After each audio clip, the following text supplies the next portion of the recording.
अगर कोई सरकारी जमीन है जिसपे आपने दखल कब्जा कर रखा है, अपना घर बना रखा है, तो आप होशियार हो जाए, क्योंकि आपका जो वो घर है वो हटा दिया जाएगा। आपने अगर उस पे दखल कब्जा कर रखा है तो वो आपको हटा दिया जाएगा। यहाँ देख रहे हैं कि सुप्रीम कोर्ट के आदेश के बाद बिहार राजस्व भूमि सुधार विभाग के प्रधान सचिव सिक्के अनिल सिंह ने सभी जिलाधिकारियों, मतलब जिला जो आपके डीएम साहब है, उन सभी जिलाधिकारी को, जो पूरा बिहार के 38 जिला है, उन सभी को जो निर्देश दिया गया है कि कैडेस्ट्रल सर्वे, ये कैडेस्ट्रल सर्वे जो सीएस सर्वे, जो कैडेस्ट्रल सर्वे 1905 में हुआ था,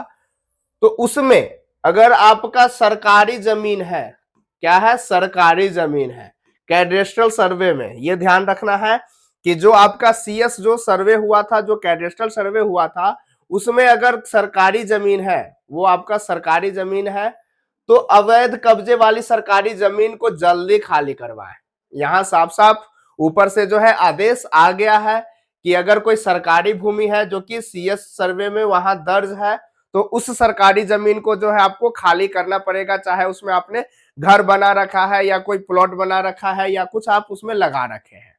यहाँ के बिहार के सभी डीएम को आदेश, अवैध कब्जे वाली सरकारी जमीन जल्दी खाली करवाए। अब इसमें बात आता है कि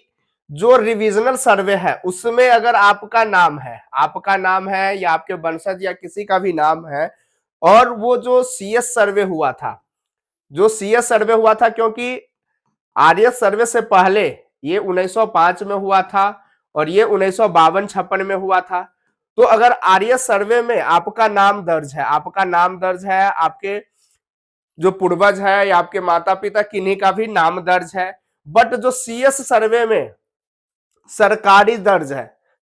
जमीन दर्ज है, तो उस केस में भी जो है उस जमीन को आपको खाली करवाना पड़ सकता है,